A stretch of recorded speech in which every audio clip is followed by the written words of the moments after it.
Good afternoon, everyone. First things first, Dr. T, you've been here now for almost a month. Welcome, welcome. We're glad that you're officially on board and have been here for, like I said, approximately a month. But this particular session is to welcome you to our budget work session, and we will begin with public comment. So now we'll open up the meeting for public comment. If there's anyone in the audience that would like to address the board, you may do so at this time. Please come to the podium.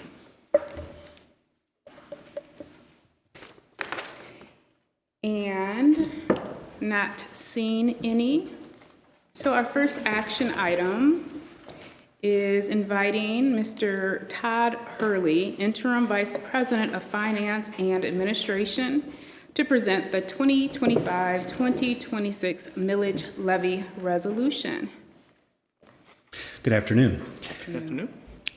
Before you is our annual millage levy resolution. This resolution allows GRCC to levy the full millage allowed by state law. As mentioned in the previous meeting, we will have another Headley rollback calculation this year. It's been approved by the Kent County Equalization Department as well as my office. Our millage rate will decrease from 1.6951 mils to 1.6793. And I believe that's the figure I stated last month. So we need your approval so that we can send official notices and all the required forms to our 46 tax units in 6 different counties, and then they will quickly begin generating summer tax bills accordingly. So I'd be happy to answer any questions and ask for your approval of the resolution. I'd like to know, can you list for us those 6 counties? Because I feel like I always fall off around like the 4th county. Thank you. Kent, Ottawa, Barrie, Allegan, Ionia. Newaygo. That's 5. Muskegon. Newaygo. And Newaygo. Muskegon, no. But, yep. So those are the 6. Thank you. It wasn't a test, but you passed. Yeah. Thank you. Yep. Any additional questions or concerns that you want to bring up? Okay. So actually, we're going to move to open up the meeting for the public hearing on the millage, Mr. Hurley. And so at this time, we'll open up the meeting for the public hearing on the 2024-2025 millage levy. Does anyone in the audience wish to address the board? Please come to the podium and state your name. I will remind you that all comments are limited to 3 minutes and the board will not respond at this time.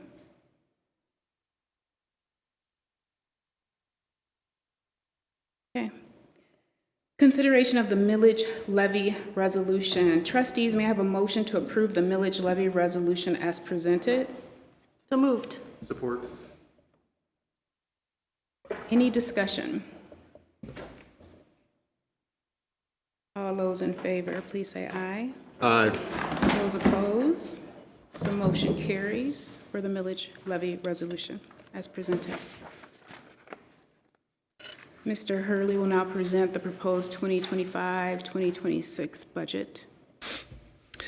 So we have before you the budget proposal, not only for the general fund, but our designated and restricted funds, which include all of our grant activity, both federal, state, and local.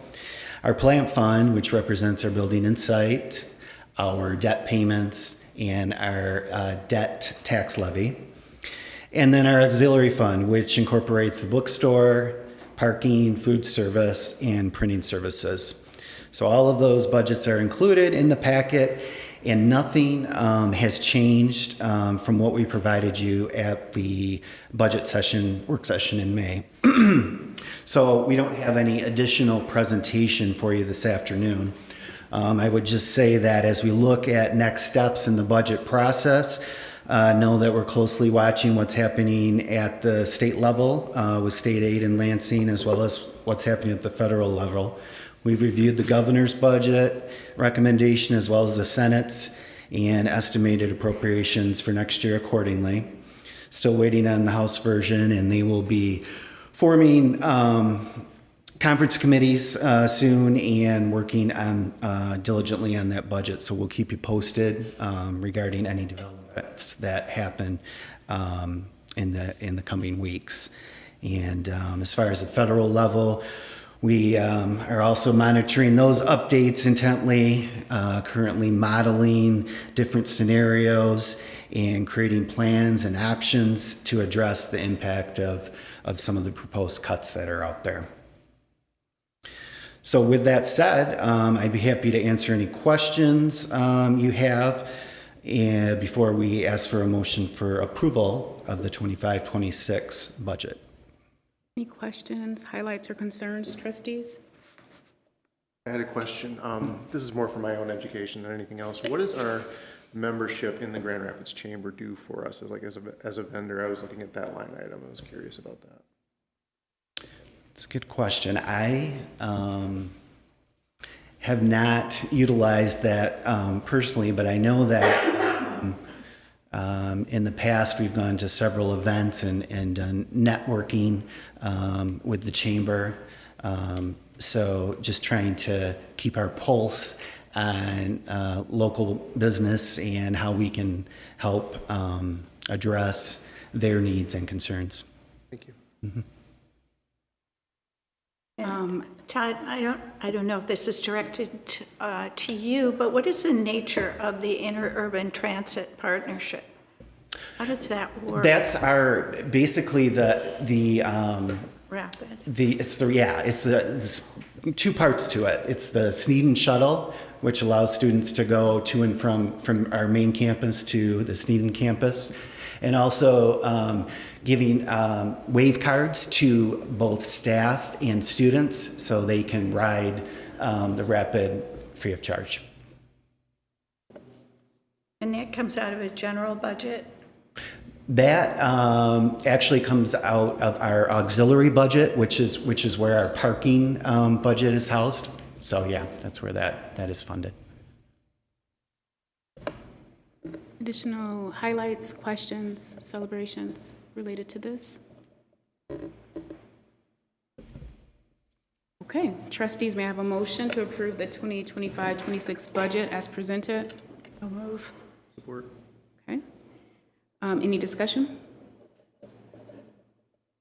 All those in favor, please say aye. Aye. Any opposed? The motion carries. And thank you so much. Appreciate Thank it. you. This budget meeting is adjourned. We'll move into our regular board meeting. And I do want to say, again, we're happy that Dr. Triesenberg is at the table, and it's good to hear the work that you all are doing, continuing to do.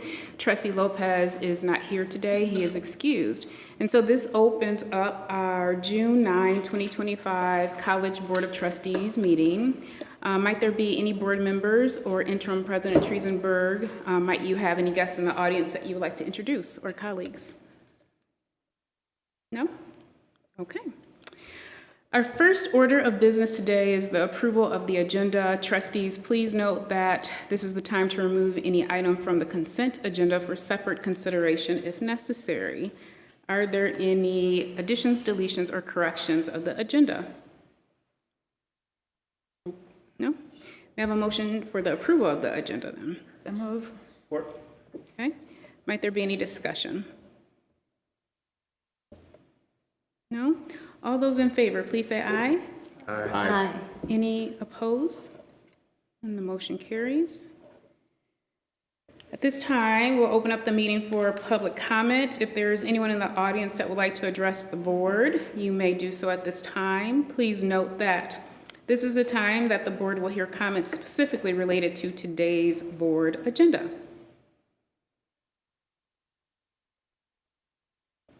Not seeing any. I'm going to advance to the next item.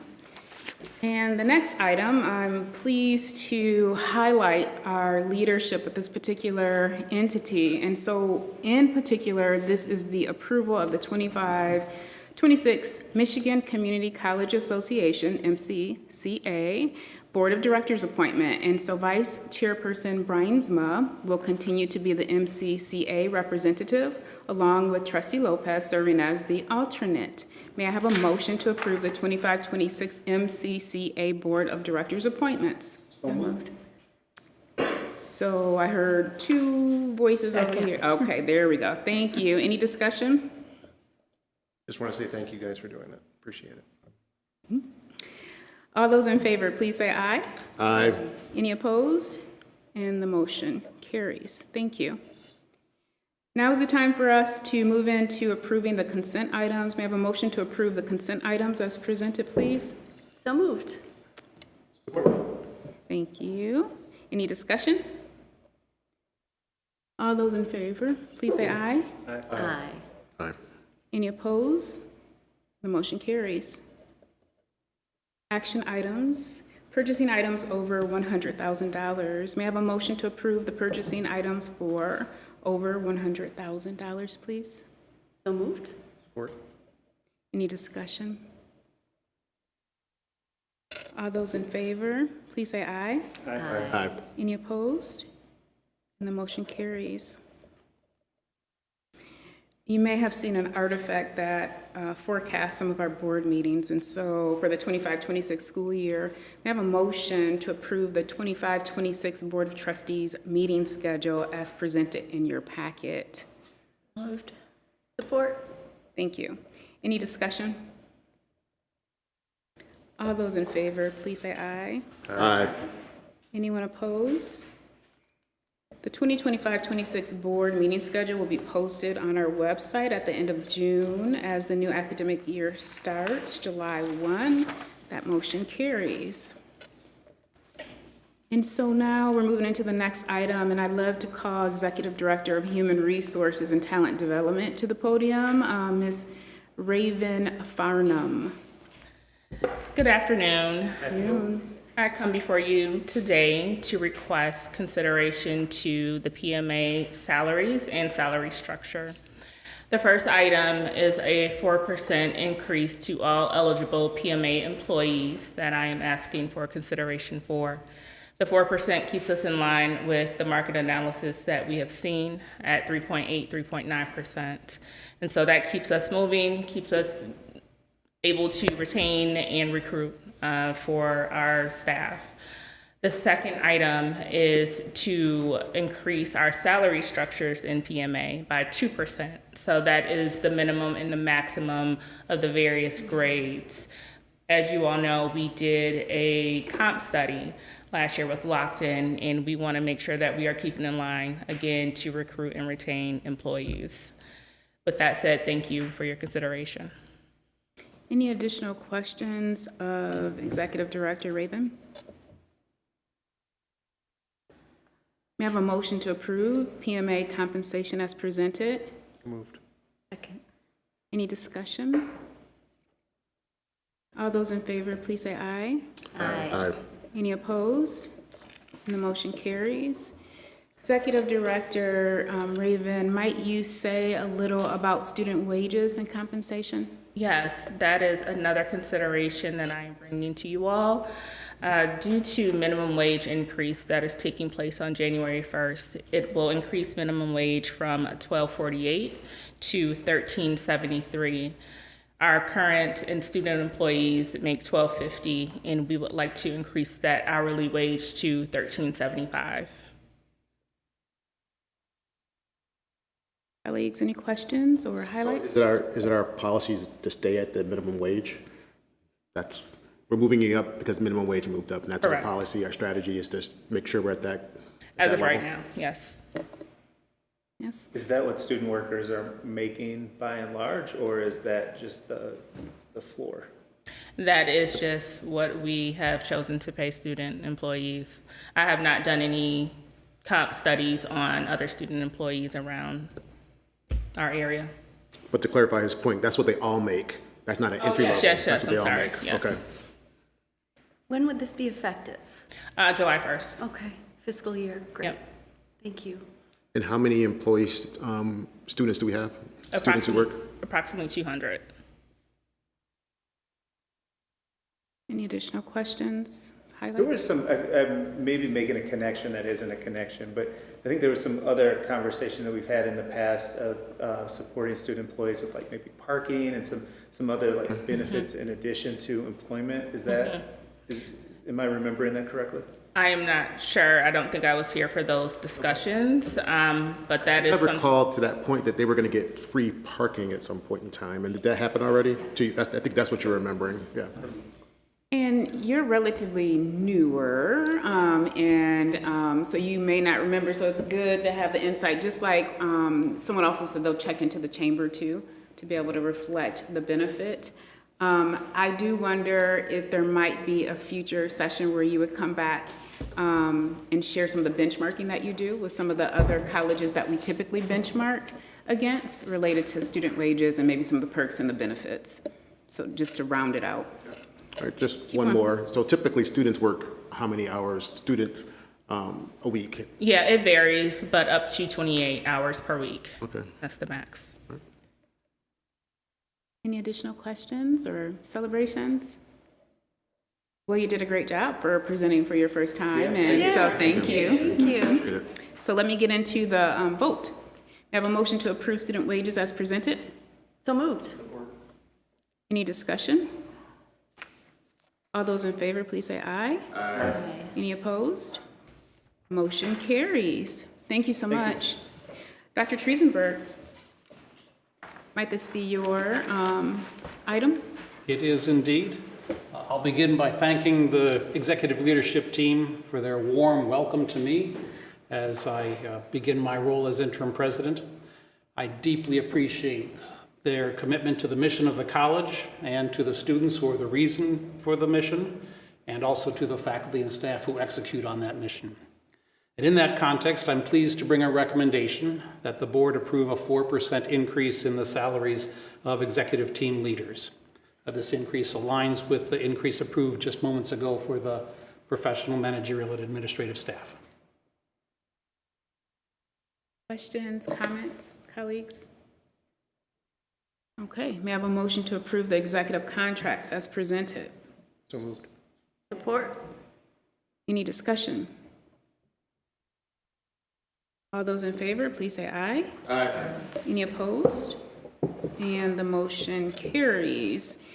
And so I'd like to call Interim Vice President of Finance and Administration, Todd Hurley, back to the podium to discuss asset protection policy. Yes. Our purchasing department is currently working with the Administrative Policy Committee to update their purchasing policy. And as part of that, they want to increase their dollar thresholds. So you received a memo from our Director of Purchasing regarding the proposed changes for thresholds related to the need for quotes going from $5,000 to $7,500, as well as the request for proposals going from $25,000 to $40,000. And we made those recommendations after benchmark comparisons with other Michigan community colleges and their approval levels. In addition, the $5,000 threshold for quotes hasn't changed in over 15 years, and the RFP limit hasn't changed in over 12 years. So there's a need to increase those thresholds to account for inflation and make our work more efficient. However, before we can make these changes to operational policy, we first need to amend the Board of Trustees Executive Limitation Asset Protection Policy, specifically Part 5, which references the current thresholds for quotes and RFPs, which would conflict with our new proposed thresholds. In addition, the board meetings policy, section 11, provides that policy amendments cannot become effective until they've been considered at a minimum of two meetings. So the intent of the memo sent to you was just to present the details and the proposed changes and answer any questions. And then at the next public meeting, which would be in August, we'd ask for a vote to amend the asset protection policy to align with our new thresholds for our purchasing policy. Yes. So kind of a lot of technical jargon there, but happy to answer any questions you may have. And I'll open it up for questions, but at the risk of repeating, because I'll repeat this after questions and discussion too, I do love that it is our protocol to hear policy at least 2 times before we actually move to revising it. I think that's wise. And so today is a matter of awareness and activation. We will not be actually voting to revise it. But with that being said, questions or concerns or highlights that you might want to bring up with Mr. Hurley? I had one question. Sure. So let's say that there's a proposal that goes in that's under the current threshold, like we moved it to the 7,500, and then the contractor comes back and says, actually, I'm going to need more money, which would push it above that threshold. Do we have a mechanism in place to go out and do our more stringent diligence once that happens? How does that work? Yeah, I think that, yeah, come on up. I'm just going to have Paula come up. She's our director of purchasing, and she's the expert on these technical issues. No. I appreciate that. So my question is, let's say that there's a proposal that comes in initially that's under one of these thresholds, and then the contractor or whoever comes back and says, actually, stuff changes, inflation, whatever, and it's going to push it above that threshold now. Is there a mechanism to capture that, to make sure that we do? We'll finish out all RFPs that we currently have at the threshold that they're at. And then once it's approved, if it's approved, we'll change them at that point. Anything new going out, but anything that's already out there will stay at the 25,000. Thank you. Did that answer? If I can answer anything else, or Todd? Additional? I heard another part to the trustee's question, and that was if a project is first seen as a $7,000 project and the bids come back and it's an $8,000 project, does that move it from one category of consideration to another? If it's that low, we wouldn't be doing an RFP, but let's say if it... But it would require 3 bids. Yes, right, it would require 3 bids, and really anything at 5,000 right now requires 3 bids anyway. So if we went from that 7,000 to, let's say it comes in at 8,000, we would still need those 3 bids. Now, if we're on a level that, let's say we put it out there for 35,000, and all of a sudden it comes in at 41, we would request that then we do go out and bid on it. Okay? Thank you for that clarification. There's a reason we picked you as interim, yeah. Okay. Any additional questions or comments? I have a question about the comps, sort of the benchmark institutions here. Are those all current from those institutions in the memo that we received about this change? We went out before Lisa left. She had asked if we did some research, and we took numbers from 25, 24 possibly, for community colleges within West Michigan. There is a few that we grabbed from Michigan. So they're pretty current, and this $40,000 is actually lower than other schools our size. Other schools are at about 55,000, but that's quite a big jump to go from 25 to 55. So we took it down to that 40. Okay, thank you. Any additional questions or concerns?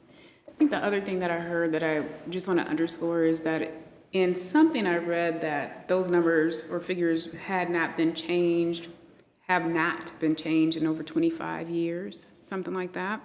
I also want to say, Interim Vice President Todd, thank you. I appreciate you all tag teaming. It's not easy to be new in a position. You're doing a great job too, but it's great to tag team.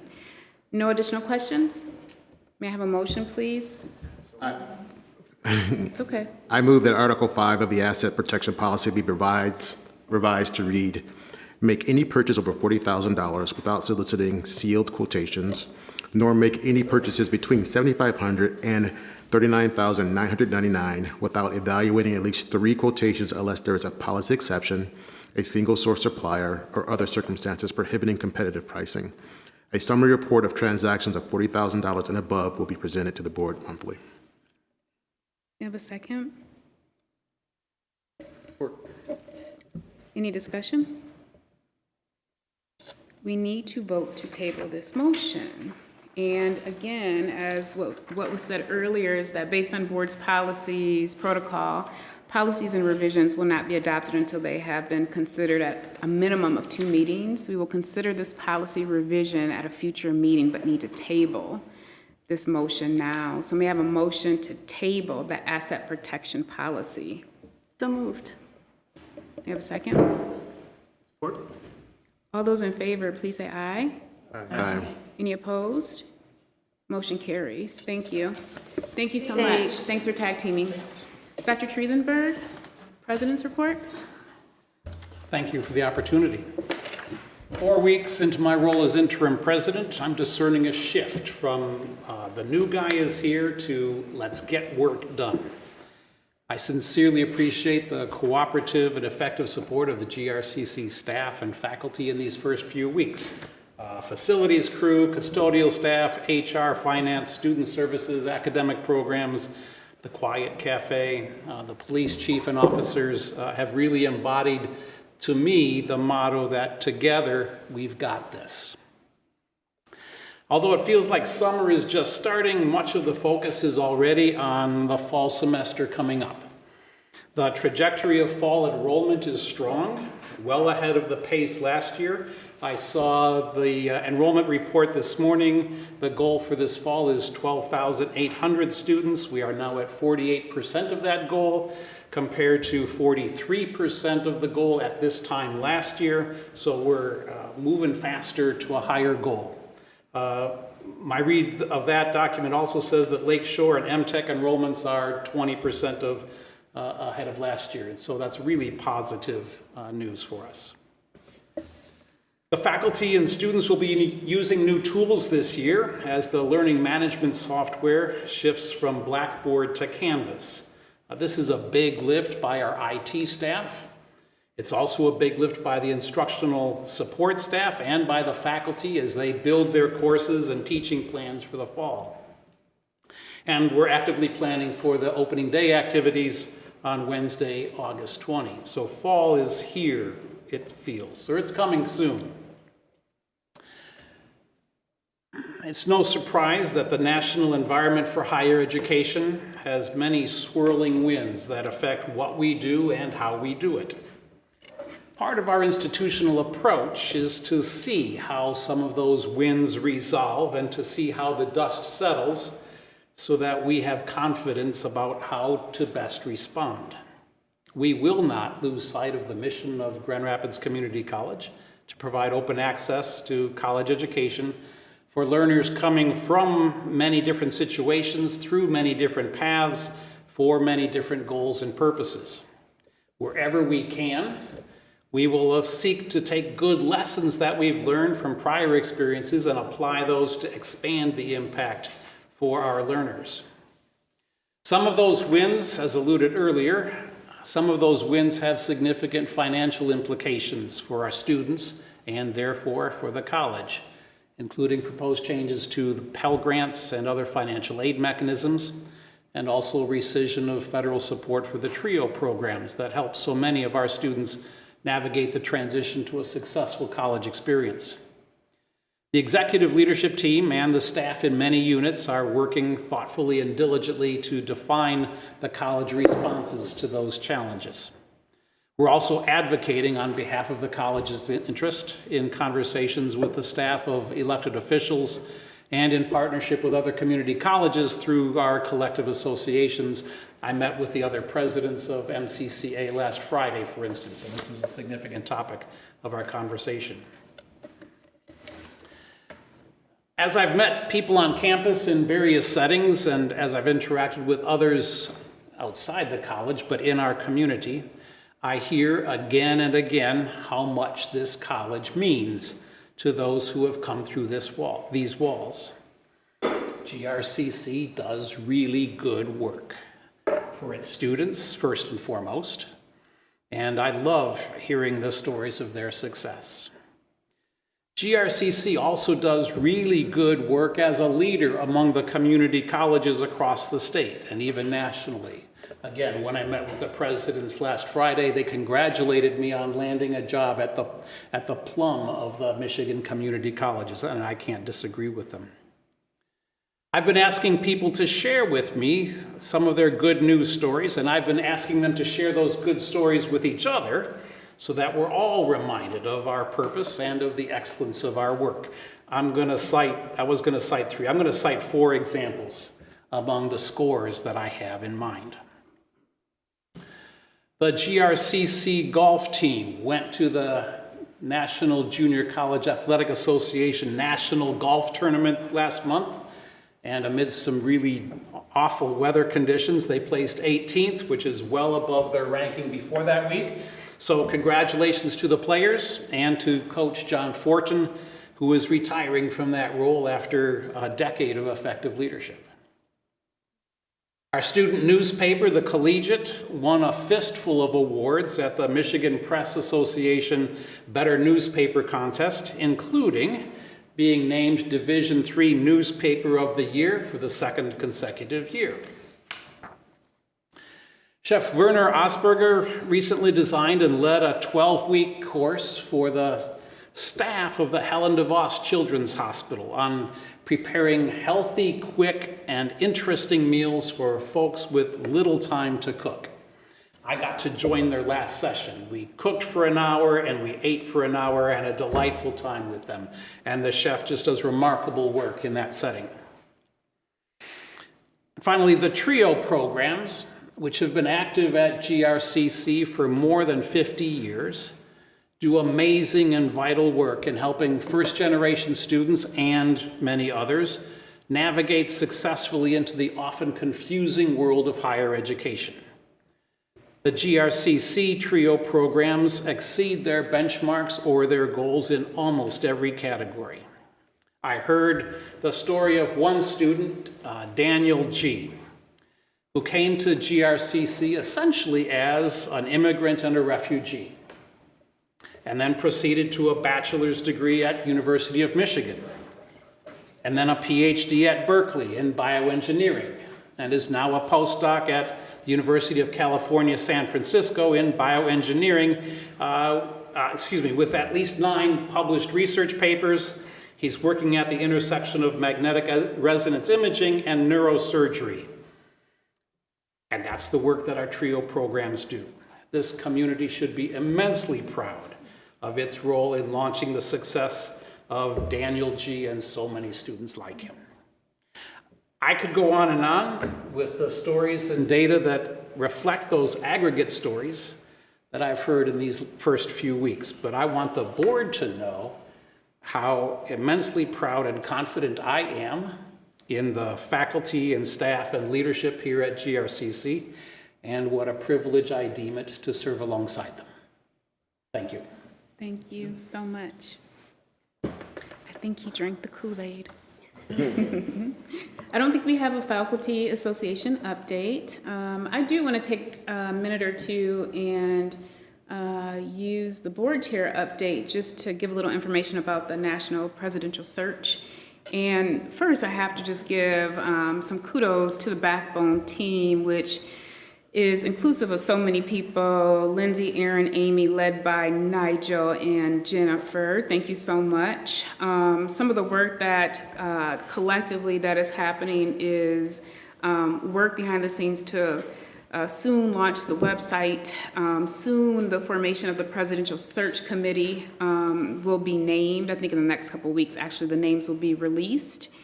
This committee in particular will play a key role in guiding the search process. So look out for that. We've met with Academic Search, which is the team that will partner with the board and some others related to how the search will unfold. But what we know for sure is that there are at least 2 mechanisms that we'll use to continue to hear from internal voices on the GRCC campus, and the mechanisms are inclusive of listening sessions and a survey. We know that the dates are around July 29, 30, and a late date in August, and we're being very mindful. What we love about continuing to be able to collect voice is that we're utilizing it to help us shape the process, the questions, and our expectations or rubric related to the leadership profile. So inclusive of the employee climate engagement survey data that has been collected in our fall listening sessions, all of that information coupled with new opportunities will be used to help shape the process. And so I'm excited to be able to say that the process is getting deeper, and you'll continue to hear more about it. So with that being said, let me move to communications with Trustee Williams. Do you have anything? No communications. No communication, okay. So our next item, now we will open up the meeting for public comment. If there's anyone in the audience that would like to address the board regarding any matter, they may do so at this time.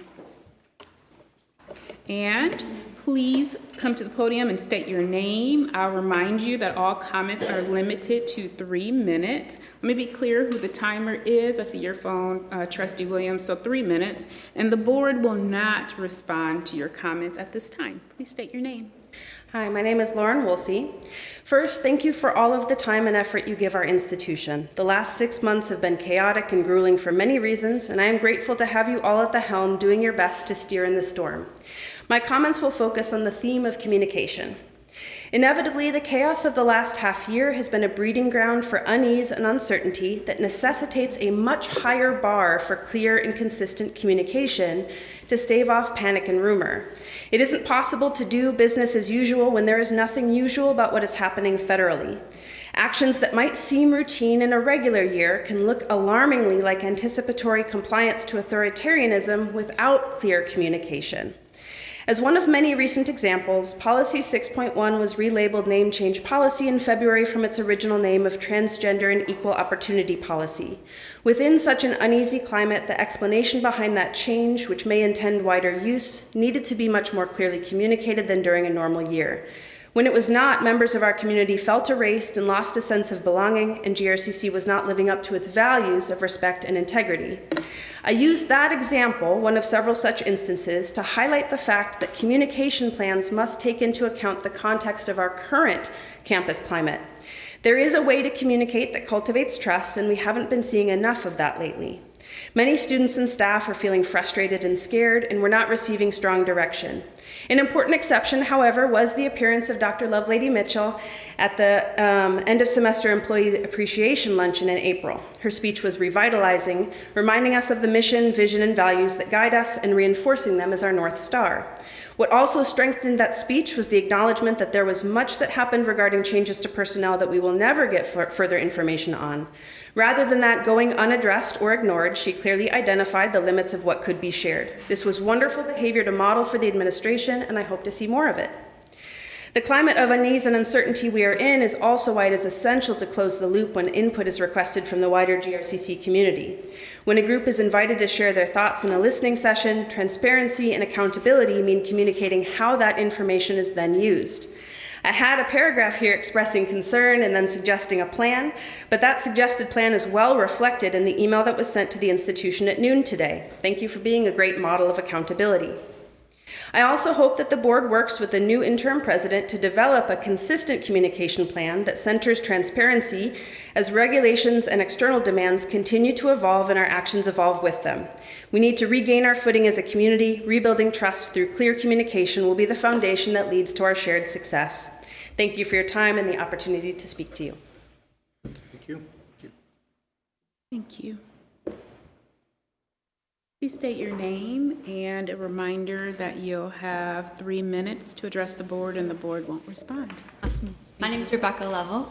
I'm here today because I really care about the quality of our institution and the kind of student experience we're creating.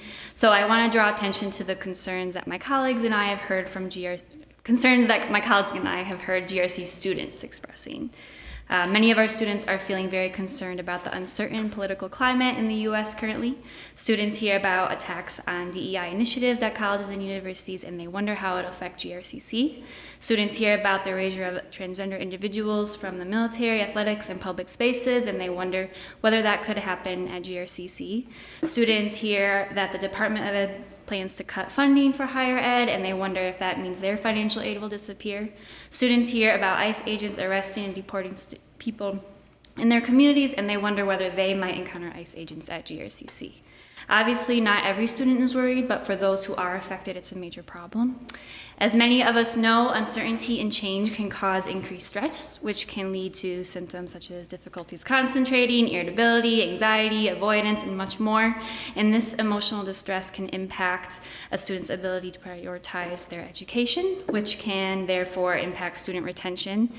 Some of the students negatively impacted by current federal initiatives are members of groups for whom GRCC retention data shows we need to improve.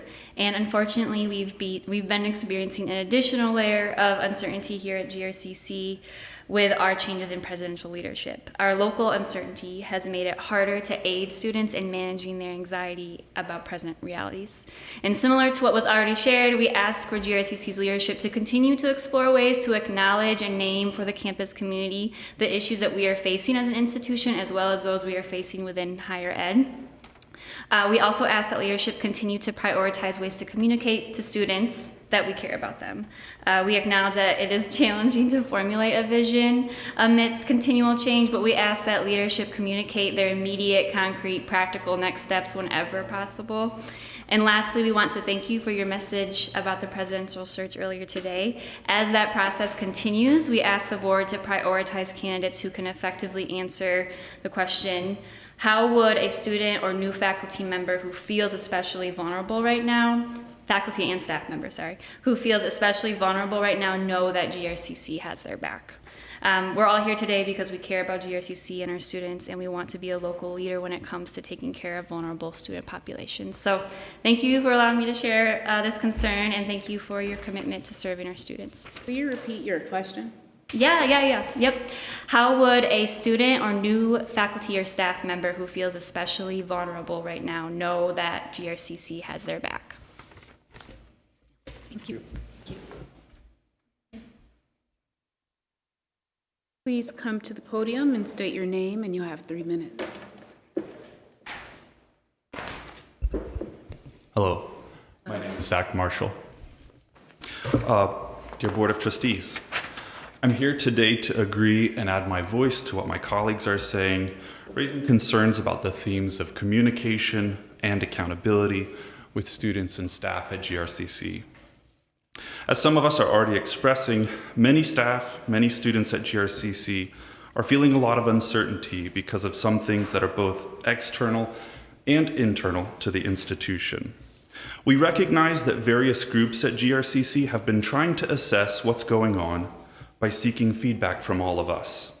For example, there was a campus climate survey in the fall of 2024. There were some sessions this recent winter semester to report on the survey and obtain additional feedback. The board held open listening sessions in late fall 2024. Students have been asked in the spring to fill out several surveys, including one about GRCC's student processes. And then even more recently, students affiliated with the Woodrick Center were asked to share their concerns. So there's a lot of these. One common theme with many of these surveys is that it's difficult for staff and students to know how those comments are being used. How are they evaluated or weighted? What new changes are being made as a result? As we talk with colleagues in the hallways, we haven't found people who know the answers to these questions. To be fair, we can recognize that these questions aren't easy. We assume administrators at various levels want to consider every comment, want to acknowledge as many people as possible, but we're still wondering, what would help? It's hard to say for sure, so I'll focus on what it feels like we're not getting enough of. When campus leaders ask for input, we'd like to hear more about why input is being asked for, how the results will be evaluated, when we can expect to hear a report, and how the findings will be used to make changes. In other words, we don't want just raw data, but also clear actionable next steps to improve accountability. And we also recognize that in some situations it's not possible to share certain information with us, but hearing that stated clearly helps us to understand. Also, we know the presidential search is now underway. Asking candidates for the specifics on how staff and student feedback gets used to make decisions should be a priority. We've now heard that it's on the list of concerns, and so this is something that we employees will be listening carefully to, and we hope that the board will as well, from these candidates. Thank you for allowing me the opportunity to share about this concern with you. Thank you. Thank you.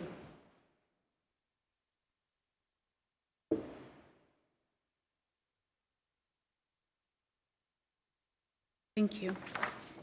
And at this point, we will turn it to our trustees for final board comments, if any. I want to just quickly say, and this works well with the comment that we just received. As we embark on the presidential search, the reason that we got to where we got, and we're in this position now to make our next steps and plan a new future, is because we had the benefit of engagement of staff and faculty. And so I am extremely grateful for your engagement, and I will be, and I know the board will too, grateful for your continued engagement as we move further down this path. And so thank you for helping us do our most important job, which is choosing the leadership of this institution. I just wanted to follow along with Trustee Bruinsma and say thank you very much for your comments today. Take them seriously, and thank you for advocating for your students and colleagues in the hallways and the classroom. Colleagues, anyone else? I join my colleagues in thanking you. I know the whole board values the voice of our internal candidates, our scholars, and our staff. So thank you very much. And thank you for the work that you do every day. With that, this meeting is adjourned. Thank you. Thank you.